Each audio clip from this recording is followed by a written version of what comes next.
Hey everybody, happy Tuesday. It's let me turn that on. There we go. It's last Tuesday of the year, last Tuesday of 2026. Hard to believe. So the next show, episode 127, will be next year. So Dave's on. Hey Dave, how you doing? We, later tonight we're gonna go back over the fuel, go back to fuel injection. We were talking about that last week, showing how the maps and stuff work. And tonight we'll work on how we come up with a good tune-up. So we'll get to that here shortly. We got IHRA's got big news going on. They're still in the process of buying up tracks. They just finished up the purchase of Memphis Motorsports Park, which was actually owned by the same corporation that owned PBIR. So fingers crossed they eventually will see some kind of light and quit trying to jack up the price on this property. And they just bought Heartland Park in Kansas. So two new tracks, or two old tracks that are reopened, and supposedly they're still working on getting Atlanta.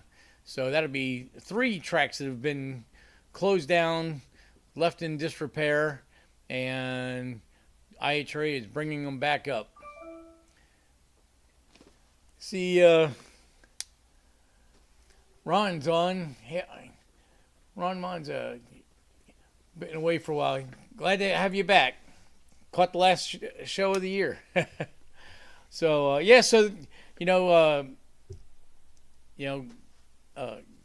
hopefully God bless IHRA and Daryl Cottle. I mean, revamping the drag racing deal, getting offshore boat racing, Formula One boat racing. Now he's got a stock car series. They purchased all the rights to IHRA International, which was like Australia and I think Norway and somewhere else. Before they were franchised out. Now they're back all owned by the IHRA main United States corporation. And I saw a thing that they're going to start a jet ski sanctioning body.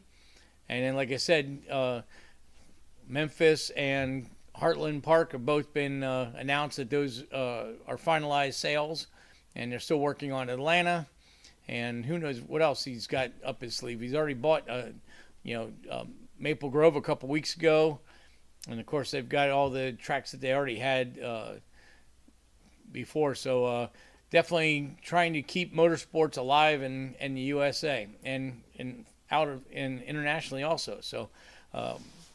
Good things happening there. Hopefully, one day we'll have good news about Palm Beach.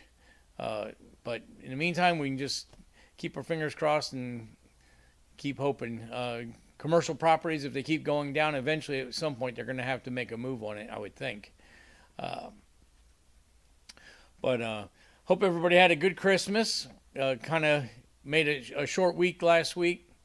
Been working on Scott's Skylark. I got the motor built and back in the car. Got the T-type mechanically all back finished. Now I'm getting ready to get back on the fuel injection system on that. I did some remote tuning for a couple guys, which is what we'll dig into here in a little bit. Put the new fuel cell in the cup car. It's not completely installed, but at least the old tank's out. The new tank is in. And I can start working on that. I see Chuck's in. Hey, Chuck, how you doing? So I think that's really, we don't have a whole lot of news beyond that because of the holidays. And, of course, this week we have New Year's coming up on Thursday, New Year's Eve on tomorrow night. So, that'll be that's going to be it for this week. I did go today and pick up Scott's motor for his Vega, so we're in Scott's little cream Vega wagon, which if you guys seen videos on the channel, I drove that to Columbus, Ohio a couple years ago, and we've taken it all over the place. Scott decided to put an LS in that and take the small block out. So again, if anybody's looking for a good 1965 date coated 327, it's for sale. Yeah, it's cold. That's exciting. You're right, Dave. Yeah, in fact, I got a sweatshirt here so I can get back into the house because I just walked out with a t-shirt on. It was getting darn chilly. And Mike's Weather, any of you guys remember from, almost 2 years ago, we did a little episode on Mike's Weather channel. He's a Floridian that has a hobby of weather watching and turned it into a pretty nice little gig for him. Anyway, I follow him on Facebook and on Instagram and on YouTube, and he's actually said that showing this afternoon that we should see lows of, I think, 39 or 40, he said, here in South Florida. So that'll be super cold. That'll be tomorrow night and or Thursday morning. Hey, Mike, how you doing? He says pretty chilly. Yeah, I'm sure up in wow, I just totally lost up there. But you're outside Jacksonville and Middleburg. I know it's got to be getting cold up there. My buddy Mike was down from Salt Springs, and he said it was already getting into the 40s at night up there. That was last week. So yeah, so cold weather. Oh yeah, no, it's Ryan is in Utah. Yeah, I don't think he's made it on the show yet tonight. So anyway, yeah, same thing. Yeah, so we're gonna go over fuel injection tuning. Somebody came up with it last week. Said, how do you make the tuning adjustments? So we'll kind of go over that tonight. And now this stuff is gonna work on all fuel injection systems because all systems are electronically injecting fuel into the engine. So as long as you have a wideband sensor to sense the exhaust and tell you how much air is left in the ratio, so you get air fuel ratio. It doesn't actually read the gasoline; it reads the lack of air. Then you can make decisions on your fuel tuning on what you want to do. So, of course, I'm going to show mostly Holley stuff here, and we'll show some Excel stuff too. But in fact, I should probably get the Excel system up and running because it takes a while to boot up because it's an old software. So hopefully it's, so that's got that booting up, and there we go. So we'll start out with that because I got it up now, and it's hard to get it back and forth, so hopefully it doesn't mess up our data stream. Yeah, and hopefully it looks like everything's good. I ran some system tests yesterday and this morning, and it looks like our speeds are good. I was doing some work in the yard on Sunday, and when I cut the internet cable into the house, not once but twice. Hey Cole, how you doing? We're just getting ready to do some fuel injection tuning. You had brought that up last week, so let's go ahead and we'll go ahead and get into this topic now. So here's the base dashboard on on an Excel DFI Gen 7. This was a platform that was available from 1999 till it was mastered in 12. So probably about 2014 is when they finally ran out of parts to build the actual circuit board for the IAC control. That driver became discontinued like in 2008 or maybe even earlier than that, and Excel went out and bought everyone that they could find in the world, and they were slowly running out. And of course then The company Excel was owned by Mr. Gasket Group. Mr. Gasket Group got bought out by MSD, which eventually got bought out by Holley. So anyway, so here's the basic table. You got your air-fuel ratio here. So whenever you want to do any tuning, you're going to go to your VE table. Now, I'm going to show you a couple things on this. I prefer to do speed density, base fuel consumption, because it's an easier number. So all these numbers on this screen are a mathematical formula that ends up giving you a pulse width. These numbers really don't mean anything. So like this 1.000, we thought originally that that meant 100% efficiency, but it really doesn't mean that. It was just an arbitrary number. What Excel did is they had a pulse width estimator here, and you could put in, let's put in 80 degrees, and then these numbers are in a millisecond pulse width. So now you can see how long the injector is going to be open. Here's your KPA. So we're going to idle it around 31 KPA and about 800 RPM, so 1.8 milliseconds on this tune. And this was on a 347 stroker in a Cobra kit car that I had built the engine and tuned it a couple years ago. And then they gave you a duty cycle page that showed you the duty cycle, and then for you fast and 6.0 Excel people, it wasn't on the right formula. All right, hang on, I gotta fix this. You can't read the old numbers in sequential. So we go staggered batch. Gotta hit F10 to save it. Now we'll go back to our fuel table, pulse width. And see on this, they always ask you for an intake air temp because those numbers don't really mean anything without all the background adders.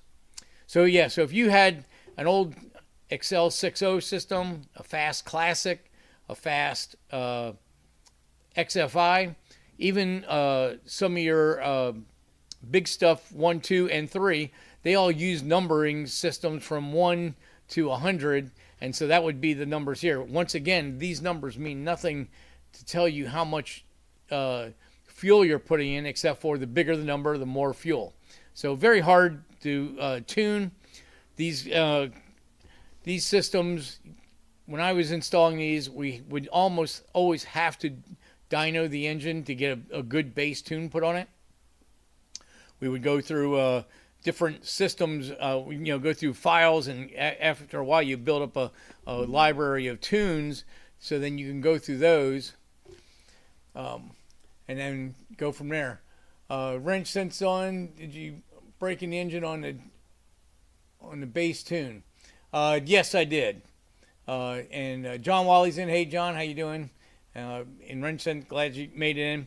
So what I've learned later on is that I could take my injector size and do a duty cycle, and I could figure out basically how many pounds per hour. So in this cell here, 5,800 RPM, wide open throttle, 101 KPA, I'm at 50% duty cycle. I believe this motor had, let's go back to calibration, had 55-pound injectors in it. So from that, I could come up with my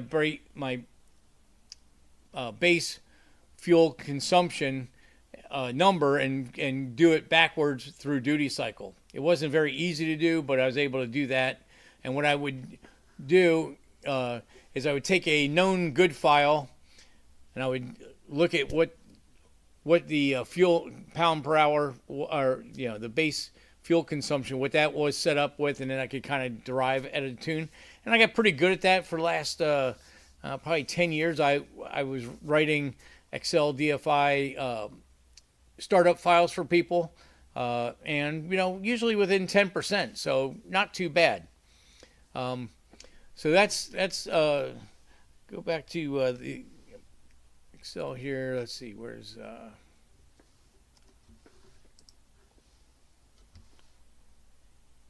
that's timing. All right, so of course, now all your systems that you're working with, you need to know, you need to set up an air fuel ratio table, because that's how you're going to do your tuning. You're going to read actual versus target, and then that'll tell you the adjustment, the correction you need to have. And I kind of learned that again on the Excel, since I started tuning these systems back in '95 when they had the 6.0 system. And so, you kind of got to figure out where you want. I mean, obviously, this engine, we had a little on the rich side because it had a lot of overlap in the camshaft, and the exhaust wideband sensors weren't in a very good position. So it was better to skew it a little on the rich side. But typically, in your cruising range, up in this area here, you'd always want to be I can highlight this for you. So basically, in this range here, you'd always want to be at stoic or thereabouts. And obviously, down here is watt, so you want your fuel ratio for performance. And then, of course, up in this section here is your idling area. So you can see, because of the overlap, I've got it idling at 13.9, because that way the overlap would be showing leaner. Let me get that right. Would show richer than what it really is because of the overlap. So we targeted a richer number so that the engine would actually be correct. And then obviously, watt and cruise.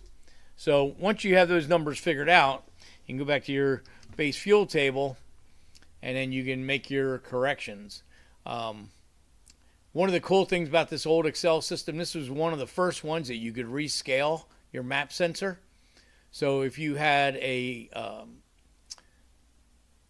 well, let me show you. So if you had an engine that was running stack injection, anybody knows Bill Mitchell hard parts or BMP engine blocks and stuff? I've tuned Bill's personal car. He had a small block Chevy with stack injection on it.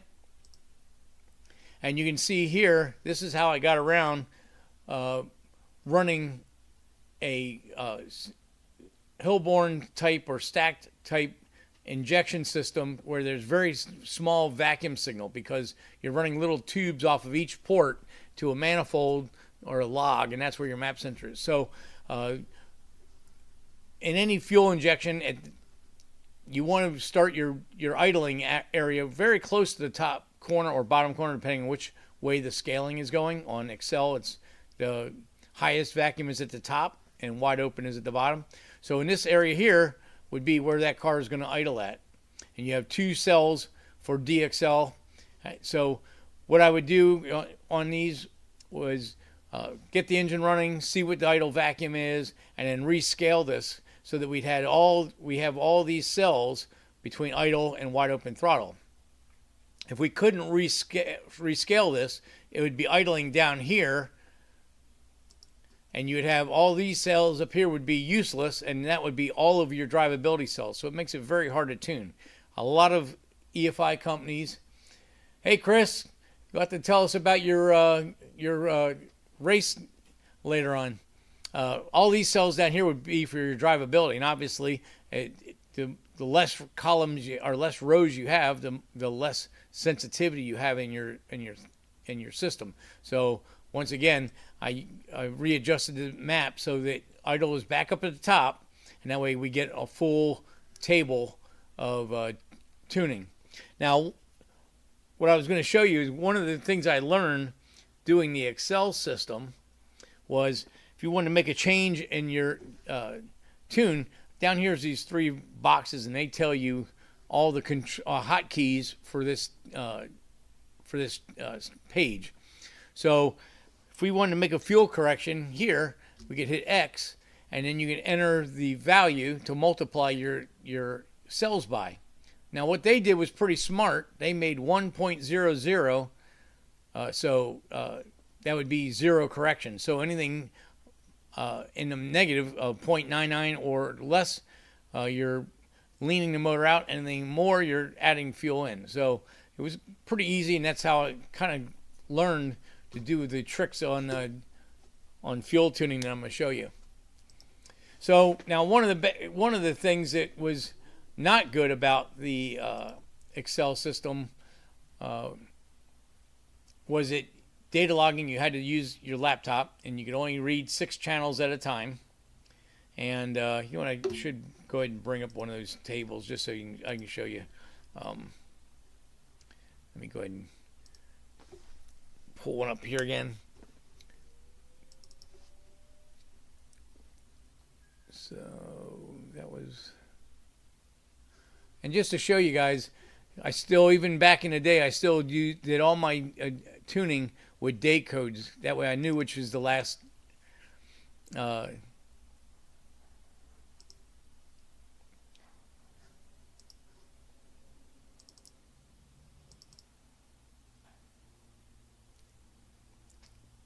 all right, so here we go back to our base fuel. They had a bunch of hotkeys on there. Now we can go to overlay. An overlay would let us bring up a data log.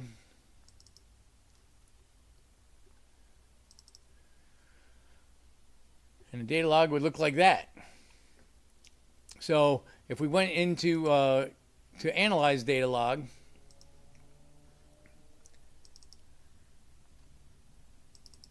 it would bring up a graph like that, like we normally see. And here's our 6 things that we read on this actual data log. So this isn't a good one because there's the actual UAGO or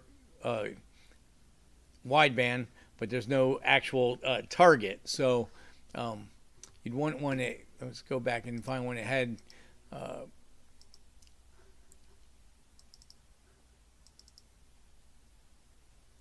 I think Bob kept doing them on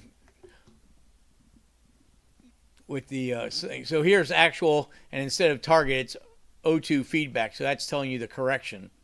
So you can see right here on this cell here, it's right on target because it's 1.002. So that means 0 correction. So if we go back to our base fuel table,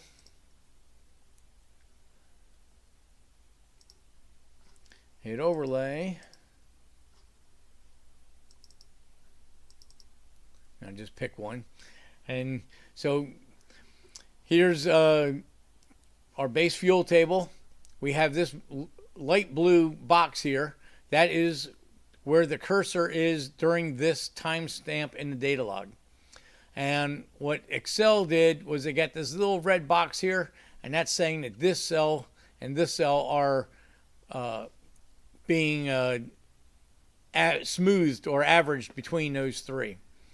And then these 3 boxes, the boxes down here will be actual if the engine was running, and then these are the boxes that actually show what the data log was sampling. Again, it only sampled 6 things, so that's all you could do.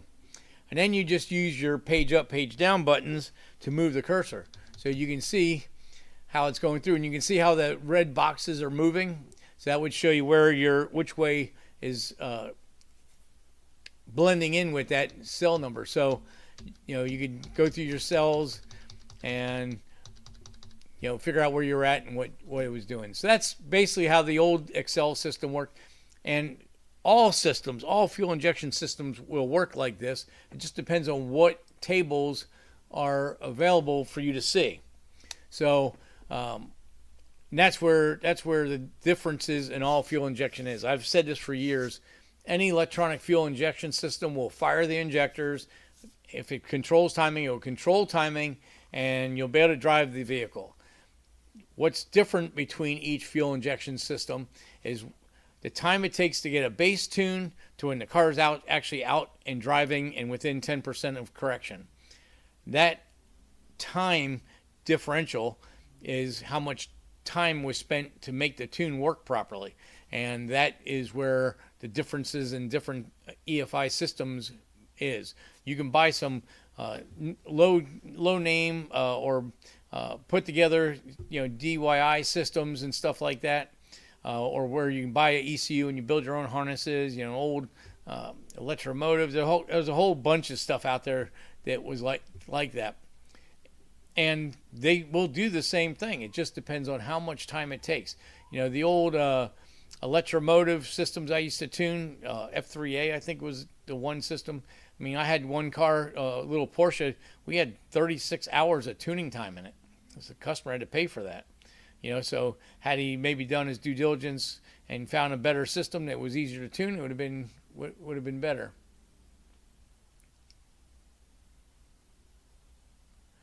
So Wrench says, I'm sorry I missed it. You must have set this up under load on a dyno. So Wrench, since if you're talking about the target AFR table, or the base tune table that I started on that Excel system, I actually, that car was never on a dyno. So going back a step,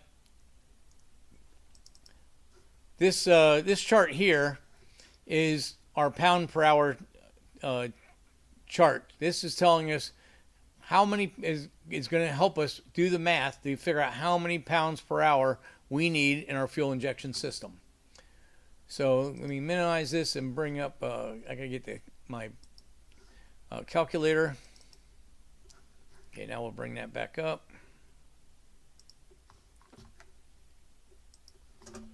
Okay.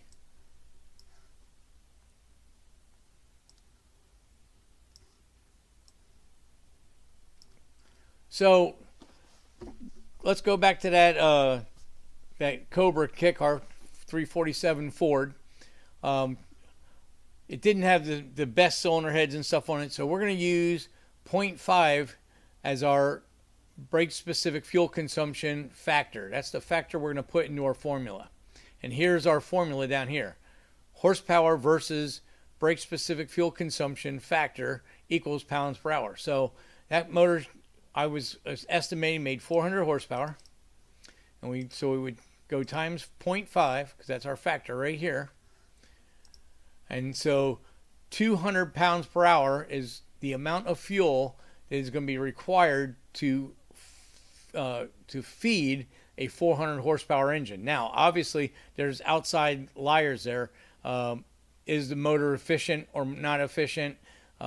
Stuff like that. Those are going to sway it one way or another. But this is how I've always created my base tunes, because that way I could figure out what I could figure out the tune and then be able to mail it to somebody and get them to start their engine. So at 200 pounds per hour of injection, that's total injection. Now we're going to divide it by the number of injectors. So we got 8 injectors. So it's 25 pounds per hour per cylinder. Okay. So let me go back here, because I got to bring up the Excel file again. So let me bring that up. It's going to take a second to load, since that software was written in 1996. It actually was written by Ford engineers. A little quick story. So Excel DFI actually started out as digital fuel injection, and it was owned by John Meany of Big Stuff 3. So he owned the company. He designed the first programmable fuel injection, got the patents and stuff, and sold it to Excel DFI. Excel, and so that's where the DFI name came from. It's Excel DFI. So let me go back to that screen here, so you can see on the dashboard, DFI, digital fuel injection. So he was trying to differentiate himself from all other electronic fuel injection systems. So he designed the Gen 5. There may have been earlier gens than that, but through Excel, it was a Gen 5, which was a piggyback, Gen 6, which was the first silver aluminum box fuel injection system, and then he was supposed to write the software for Gen 7. He did not get it done. Ended up, because he was working for Excel, so they ended up letting him go. He went to Felpro, and that's where Felpro's first fuel injection came. There was copyright lawsuits, obviously, because he just basically took his own stuff and rewrote it, changed names and stuff, which was copyright infringement that Excel DFI owned. And so at that point, they lost in court, so they ended up calling it FAST, fuel, air, spark, timing, and they came out with Classic. And then later, after John had left, they came out with the XFI, but still kind of used it off of his foundation. He may have even wrote it. I don't know. So to answer your question, Wrench Sense, so we go back here, go back to our calculator. We already know 25 pounds per hour per injector is what we need to feed 200 horsepower. So we know that. So now we go into our pulse width estimator, and we put in our temperature, because on the Excel there's about 10 different adder tables that are in the background that you don't see on this table. So they just made this easy and quick so you could get there. And then we go to duty cycle, and here you'll see at wide open throttle, 5,800 RPMs, we're at 50% duty cycle. So we're running a 52-pound injector or 55-pound injector. 50% of that would be roughly 26 pounds per hour. So that's how I generated this tune. I took another small block Ford tune and then adjusted it till the duty cycle matched how much fuel for pounds per hour. Very tough way of doing this, but it was something that was designed back in the 90s, and it's what we had at that time. This was state-of-the-art stuff. I still have a ton of people running these things. I still write tunes for these things, but very, very hard to do. And as I was saying before, all fuel injection systems, no matter what they are, all do the same thing. They fire the injector in a pulse width, and they control timing, and depending on the amount of drivers and stuff they have in the box, that determines what kind of injectors you can have. Now, the original Excel system would only run high impedance injectors. The injector drivers were not strong enough to fire a low impedance injector. It would overheat the driver box, and then the car would shut off. The Gen 7, they made this more robust. You could fire up to 16 injectors, even low ohms, low impedance, and it was a good system. The Ford engineers, because once John Meany left, Excel needed somebody to finish this software for the next generation, and so the building in Wixom, Michigan, which was originally John's, he sold it to Excel. Not only did they make parts for Excel, they also did component testing for the big three automakers. So they were doing all kinds of map sensors and all kinds of, all the different sensors and controls, mass airflows and all that stuff. There was a couple dyno cells at the facility. So they'd been working with engineers from Ford and GM. So they got a couple guys from Ford, and they wrote this software, and that's why this is completely different than they originally have it. John says he still has one. Mine runs OE-GM injectors. Yes, yeah, and your GM injector is going to be high impedance, so that's not a problem at all. So anyway, that's how we work with the Excel system. So we go to our here's a system. Here's another vehicle that I was just working with. Open it here. So I get a call from a guy. Let me pull up the right. Well, I'll show you guys my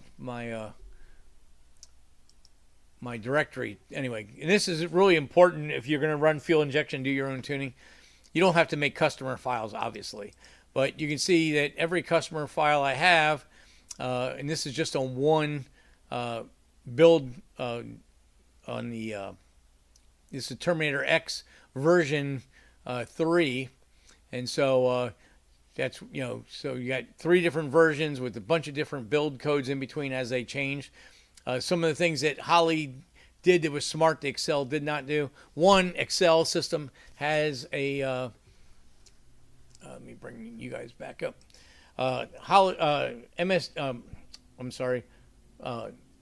Excel had a circuit board in the communication cable, so you had to buy the cable from them. Oh yeah, and your Super RAM, you're right, John.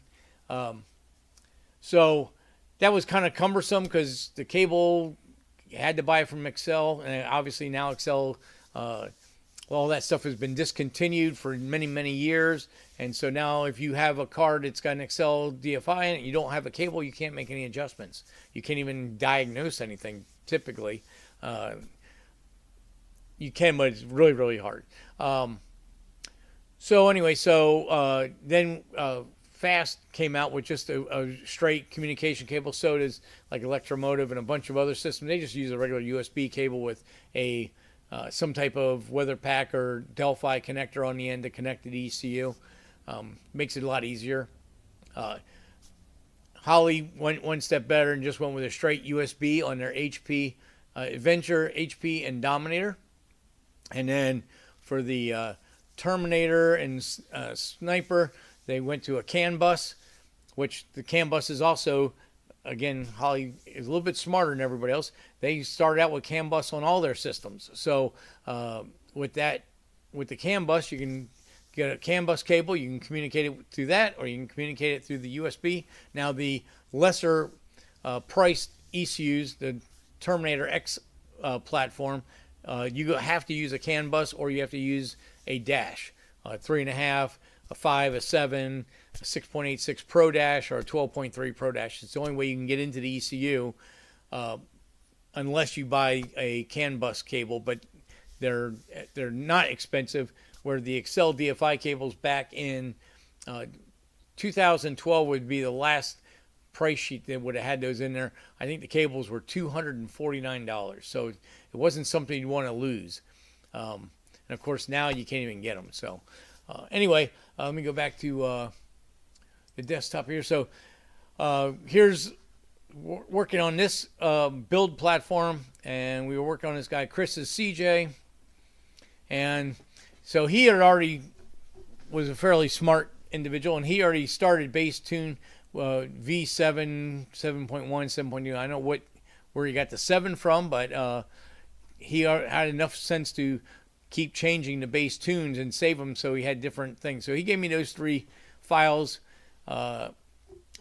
to get a base tune. He's trying to get his Jeep running, and so I went ahead and created a file for him. And now we'll go back in. I'll show you basically how I tune them. Now let's see. We'll start off with this one here. So on the Holley system, which is the first one that I know of that did it this way, is you can read your table in base system fuel flow, which is pounds per hour.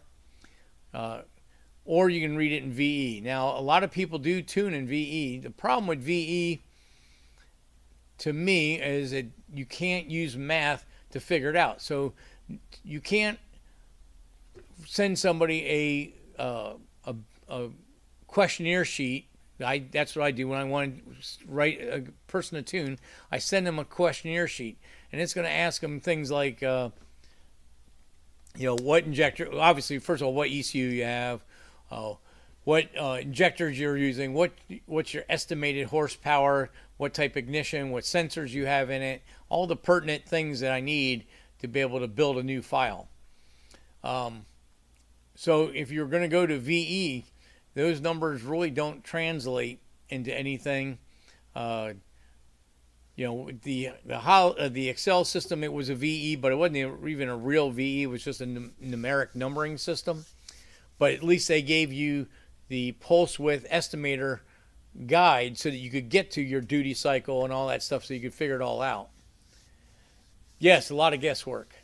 So this is why I pretty much have quit tuning everything else except for the Holley systems. Obviously, I still tune the Excel because I grew up on it. It's near and dear to my heart.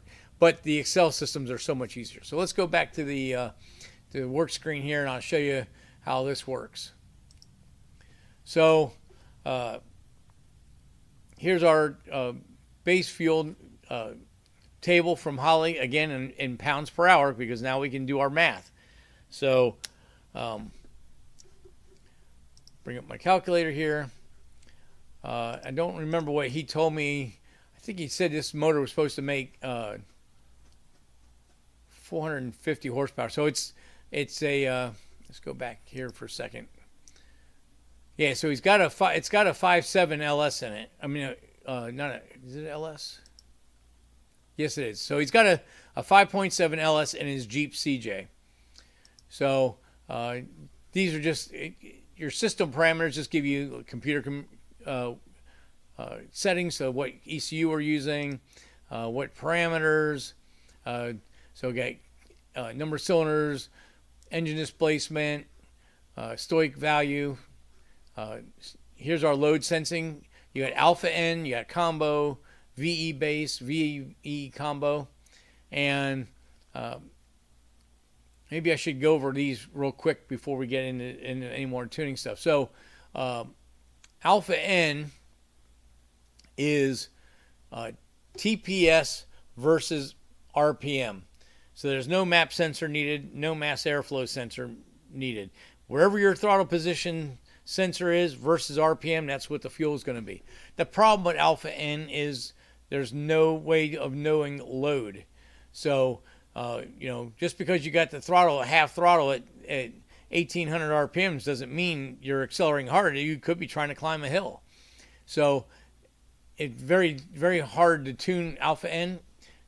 Back in the day, that's how everybody used to tune the stack injections, and that's why I like the Excel, because I could rescale the map sensor resolution. So what Holly did, they were smart. They came up with a combo. So you can go to combo, and what that would do is you could start off at idle with VE or with alpha N, so it's TPS versus RPM, and then at one set point convert it to you could convert it back to map sensor.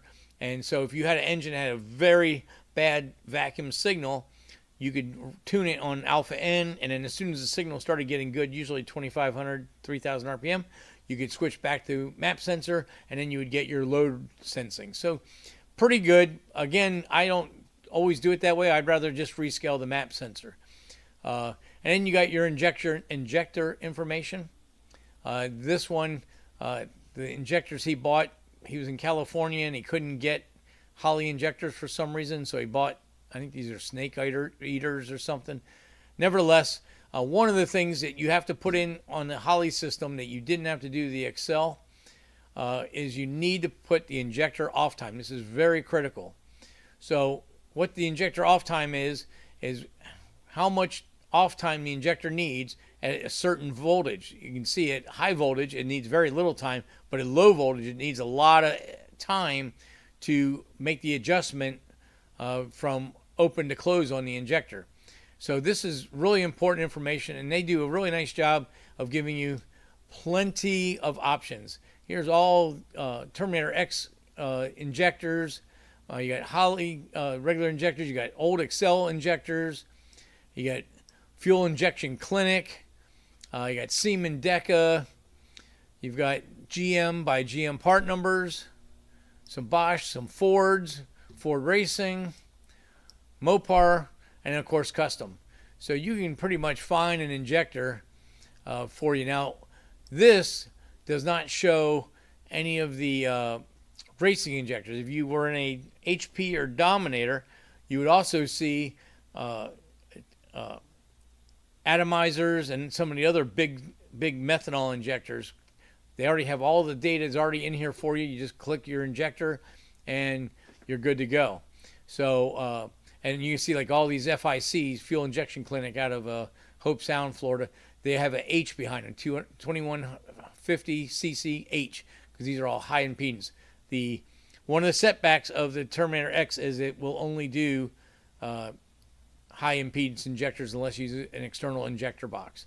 The other downside of the Terminator X is it will not do internal data logging. You have to have some type of dash connected to do a data log, or your laptop.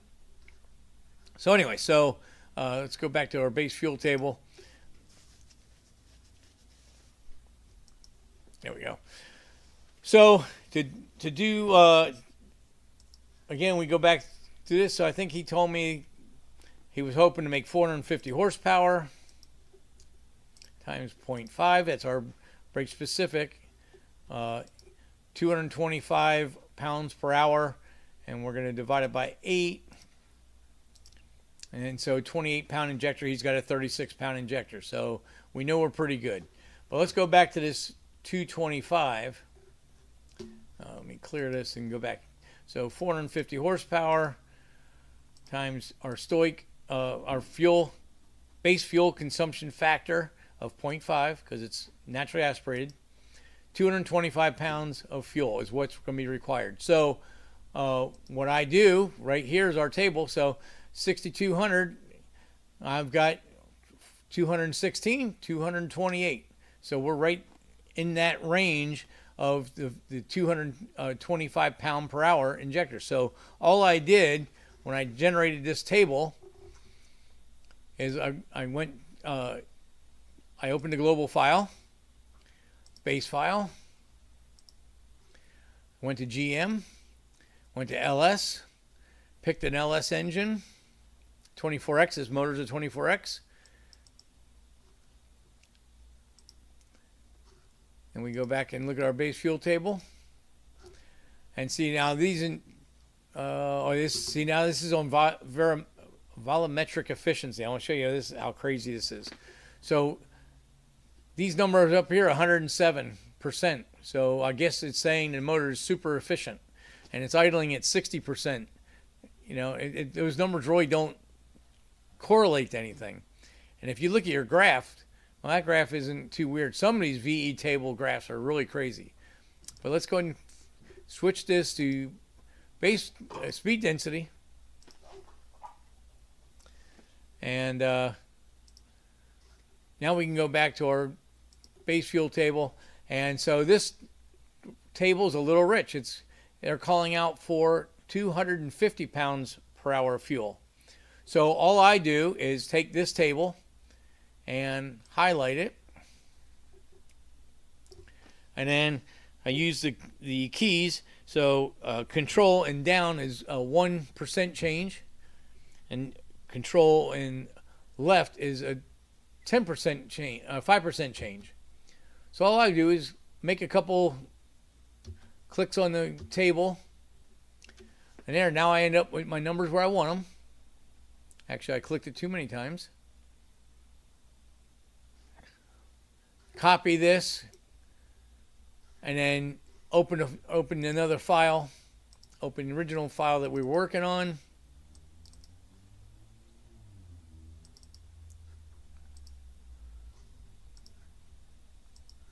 And boom, we've got our base table now done by math. So I don't know what the fuel consumption is going to be, target consumption is going to be at idle. But what I can do is I know what it's going to be at watts. So I know if the other tune was a good running tune, it's basically, and the horsepower is less, it's going to be less everywhere. So that's kind of how I work it. It's not foolproof, but it gets you really close really fast. Now the engine will start on this file. And the guys called me up and said, yeah, it started, but it was, well,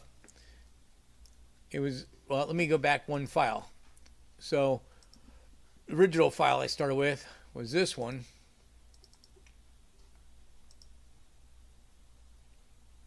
And here you can see we still had about the same amount of fuel, but what he told me was it was running really rich. So what I did was I looked at the data log.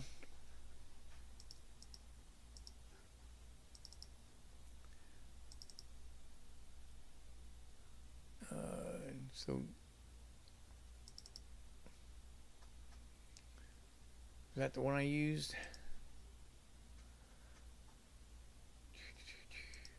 So yeah, so no, I didn't get the information off that one. I got it off of this one.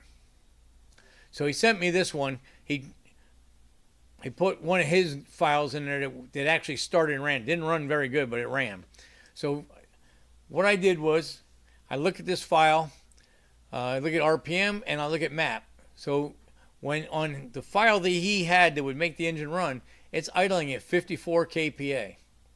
Okay, so we go back to our tune, And now here's the, you can see our scale, 54, 51. There's our cursor. On the Holly, they use that round, glowing yellow button. That's the cursor, because all these always are blending the cells around it. And all this green jiggly line, that is all the cells that touched during that data log. So I said, okay, well, there's some of our problem right there. And this tune was already set at 20 kPa start, and normally the tune would be 0 kPa. So my next adjustment then, which was V2. And now you can see I've dropped down. I started at 35 kPa now and moved the 51 down here. So now if we had them side by side, you see that this number is almost half of what the other number was. So right away it was, you know what, I should bring up, let me split the screen here. Let me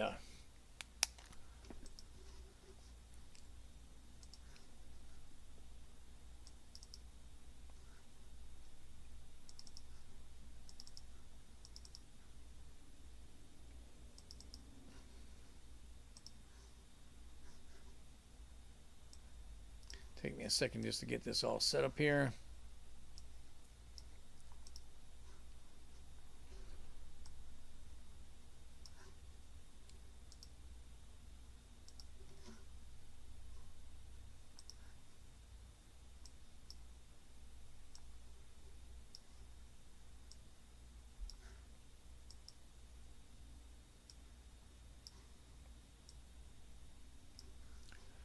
All right, so I'm not sure you guys are going to be able to see this, but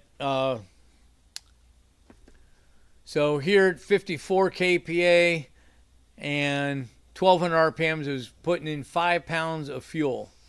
Over here, 54 kPa and 1200, it was putting in 7.57. So if we went back to his data log, you can see that the AFR was 13.6. That's the blue line. The yellow line, which is a pin line behind it, target was 13.5, and current learn had taken 40% of the fuel out. Okay, so that's giving me a lot of information there. I know that the cell 7.8 pounds per hour, it's taking 40% out to get the target and the actual to read the same. All right.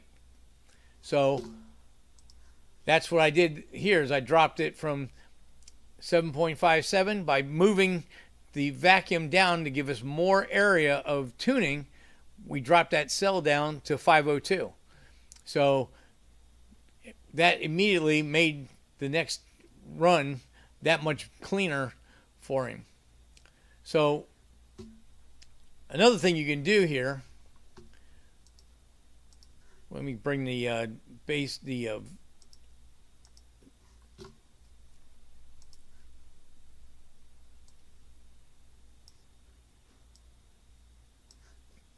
so we can see on our, cover this stuff up so it's not so confusing.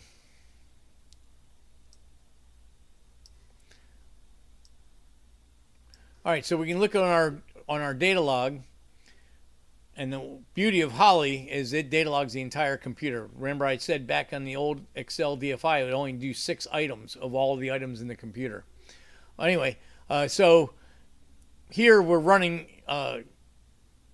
he's running it in learn's turned on, so learning is doing this for us. But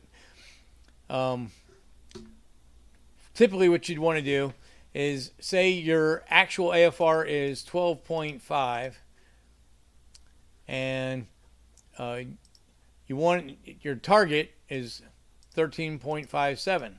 So you would divide the two, and that tells you a 0.92 correction to go from 12.5 to 13.8. So 12.5 was our, here's our number here, 12.5 was our actual target fuel. We want our actual AFR to be 13.57. So we take the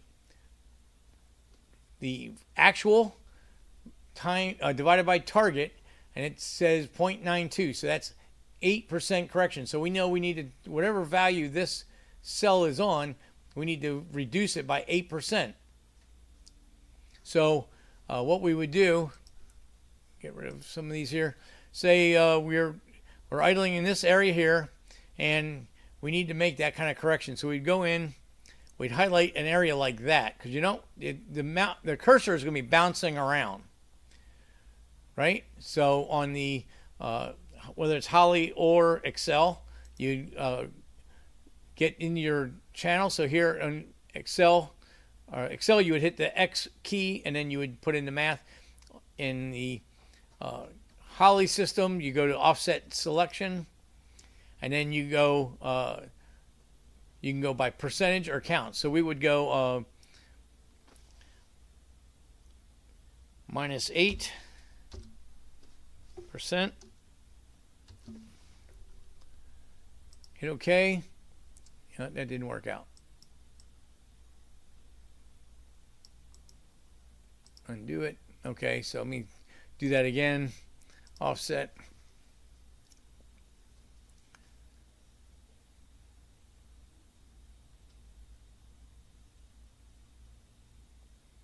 Yeah, so we go -8. Oh, -0.8. And now that changes the cells 8%. You can see that one's 0.190 and it dropped it to 1.40. So that would be the correction that you're making. So, and this system works pretty much on all systems, especially if you're working in pounds per hour. But even if you're not, if you're working on VE, always taking your target, and I'll go through this again. So let's just say we have our wideband sensor in the tailpipe, engine running, and we're getting 12.7 is our AFR. Okay, and we want, we're going to divide it, and we want 14.7. That is our target on our AFR table. So you go 14.7 and hit equal, and that says, remember 1.00 would be no correction. Anything less is you're taking fuel out. So it would be 0.86 from 1.00, so it would be 14%. So you would take out 14% to make that 12.7 leaner to reach your target of 14.7. Now it doesn't happen in 5 seconds. It takes some time, but it's the best way of doing it. Let me get rid of here. Let's go back to the. Let me move some of this stuff around here for a second. When you minimize that, let me bring up a sniper file. See what I got here. Should have something that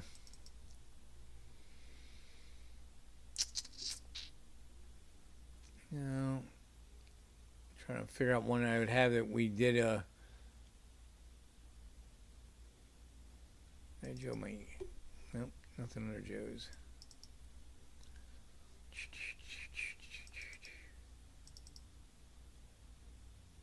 Yeah, it's not gonna be a good description. I wanted to show you on the maybe Mike would have it. Okay. So here's a sniper tune I did a while back.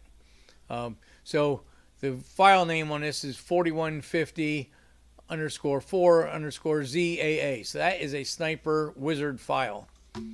And it's in VE. And here's our, still not a bad VE chart. Let me switch this to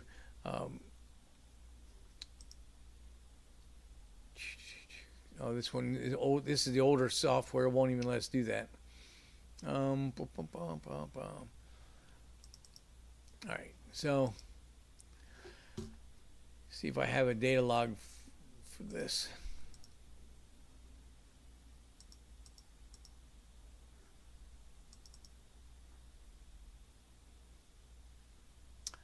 Oh, I didn't put one in here.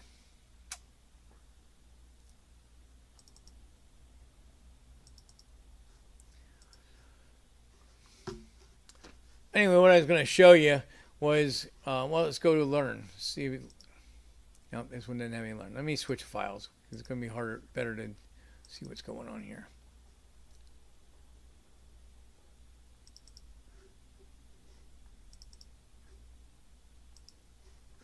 Oh, I see what's wrong. I'm in the wrong sniper 1.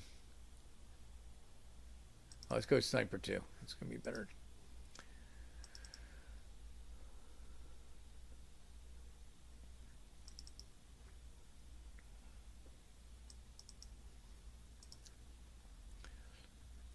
So this is another, again, VE.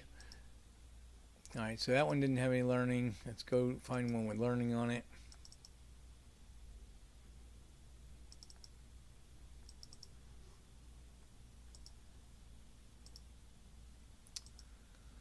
I didn't have it. Anyway, let me see if I can get it in data log. Should have got this stuff worked out before I brought you guys in. Apologize about that.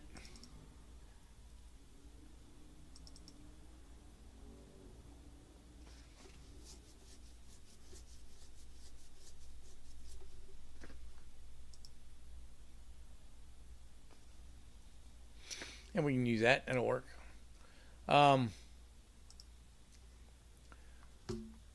So here we're at our target, where our cursor is sitting, and we're showing our actual AFR 15.19. So the engine's actually lean.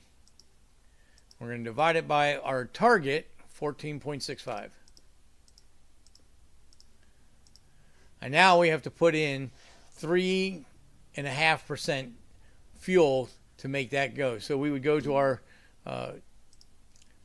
base table. Now all that scribbly green lines are all the places where your cursor is during the data log, which is a really nice to show you. But we see here's where we were.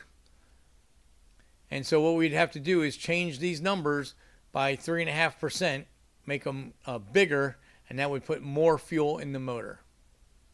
So I hope that makes sense how we did that. Go over it one more time. So clear.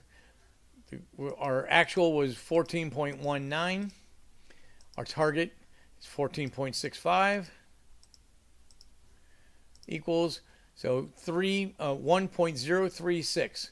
So I always use the third decimal spot and then round it up or down.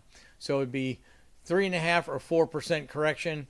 You'd make your correction, highlight this area here, make the correction, and then run the car again. And you keep doing that until you achieve a good running engine. And so that's the basics of how you tune EFI. Now, what I wanted to show you, and I couldn't find a good representation, is you put a Terminator or a Sniper on a vehicle, and you fire it up with the wizard file, and it's usually extremely rich. While I'm talking, let me see if I can come up. I just got an idea of where I might be able to get one. Let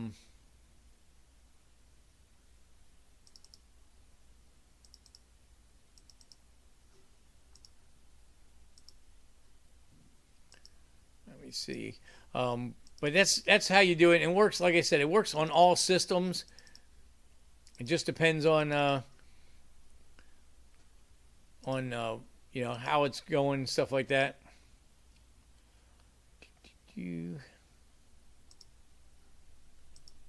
Just depends on the pages or the way you get to it. That's the whole key to these is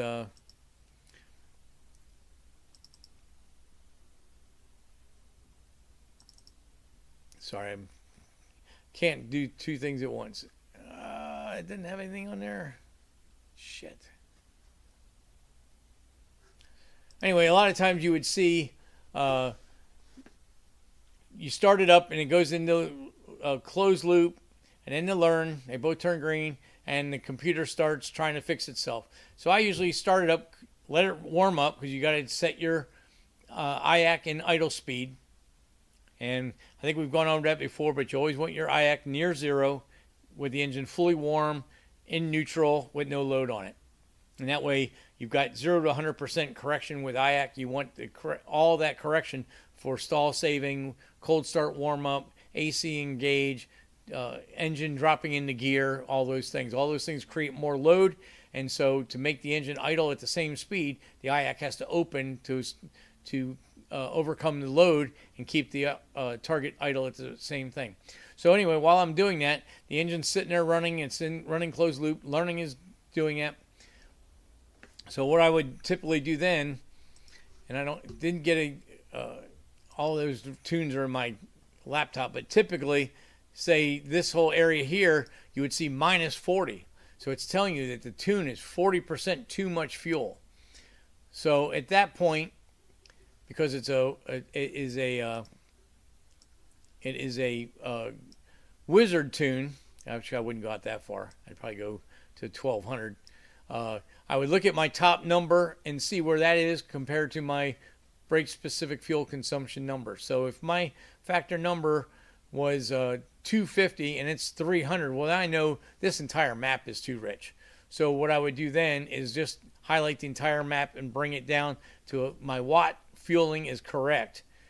I would rerun it and then start going after the idling. Once you got the idling done, then you could start driving it and working on the other sections of the tune. So hope that makes sense. So I'm going to have the T-Type here running. It's probably going to be a couple weeks, but once I get the T-Type running, I'm going to go over this again. I'll have actual good data I can share with you and how I got to where, start to finish, how we got to where we are going. Of course, that's going to be in part of that car video when I get that done anyway. So anyway, think about that. See how I did that. There's a couple tuning videos on the channel also. Kind of go through them. Yeah, T-Type is a Buick. It's got a 4.1 Champion Racing engine, aluminum cylinder head, aluminum intake, big turbo on it and stuff that we're doing a Terminator X and a 6.86 dash. So that's an engine that hasn't been run. We have an estimation of what we think it's going to do boost wise, and so I'll show you. And that's going to be boosted, so I'll show you how we get to where we're going to get the tune going with that. So anyway, think about this stuff, and then if you guys got any questions, either put it in the chat on the comments section of this podcast, or save it for another week and bring it back up and we can go back over it. But I think once I have the T-Type going, I can start to finish because it'll be fresh in my mind. I'll be able to show you exactly how I built the files and stuff. No, that has high impedance injectors because it's going to be running off of the Terminator X. No, I'm using a HP computer now. I'm sorry. So it does have low impedance injectors. And instead of the Terminator X, we went with a HP. But it's all beauty of Holly's system is Sniper, Terminator X, HP, Dominator, the old Avenger, all works the exact same way. They all pretty much are the same screens. Everything all kind of is the same. So once you've learned how to tune one, you can tune all of them. And if you think about what each table is doing, once you learn how to tune a base fuel table, you can tune any system. The big caveat is you need to have a wideband sensor in the exhaust. Even if it isn't connected like the older systems that didn't take wideband, you can get a wideband that will output a narrowband signal, so you can then get a proper signal. But you have to know what that exhaust system is really doing as far as the air-fuel ratio, so that you can make good choices on how to adjust from there. You got to make sure that there's no misfires in the engine, because that will mess up the sensor readings. And you can't have any exhaust leaks. And you need to have at least 24 inches of exhaust pipe behind the O2 sensor. So if I'm tuning a race car that runs open headers, we put on an extension on the headers so we can put our wideband sensor and get it to read properly. And then once the tuning's done, then we can either take the O2 sensors out or the wideband sensors out and run on base tune, or we can leave them in the collector with maybe a 10-inch or a 16-inch extension, and it won't read at idle, but it'll read at watt. And all you do is, at that point, is just go into your closed loop and base your learning tables and zero out all the area where you don't think you have a good honest exhaust signal. So because of the overlap in the cam, you get exhaust sound waves or pulse waves in the exhaust. So you have to move the zero out everything up into a point of where the exhaust is going to be pretty solid going out and no reversion. So usually about 3,500. Again, it depends on the size of collectors and stuff like that, but you can see when you're getting dirty signals opposed to clean signals. So hope that makes sense. A lot to chew on. Think about it. Like I said, put some stuff in the comments, or shoot me an email, or save it for next show, and we'll go back over it again. Of course, that formula, I put it on last week's description. I'll go ahead and tomorrow I'll add it to this week's description too, that base fuel consumption factor number. And it's set up for NA on gasoline and boost and nitrous on gasoline, NA on E85, boost and nitrous for E85, and then methanol, NA, and then boost and nitrous. So all the formulas are there no matter what fuel you're running.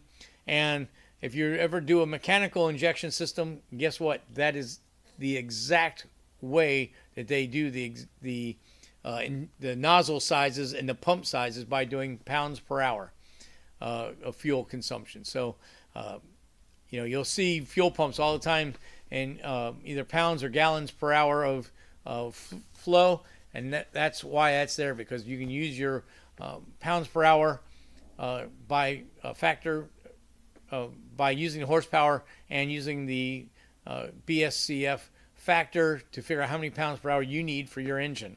And then, of course, you can always oversize everything if you want to. Like on the Cobra that I showed you earlier, we put 55-pound injectors in it, but it only needed 50% of it. These newer EFI systems have such good control. You can put a lot of injector on a motor, and it will work fine for idling. And that way you have room to grow. If you decide one day, hey, I'm building this motor, it's making 450 horsepower, but I'm going to probably put 200 horses dry nitrous on it. Well, you have to remember then, when you do your pounds per hour, it's got to be the right factor for nitrous, and then for your number, that way you buy one set of injectors and one fuel pump, and you don't have to keep redoing things. So, again, that's pretty much the cut and dry of how we do it.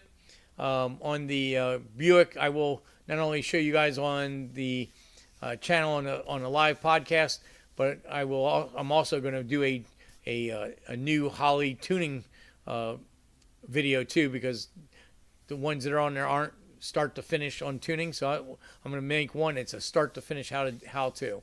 So keep an eye out for that in the future. And I think that's it. So again, appreciate everybody coming out on the live. Appreciate all the comments in the chat. Hope you guys enjoyed it. Stay safe. Tomorrow night, it's amateur hour, New Year's Eve.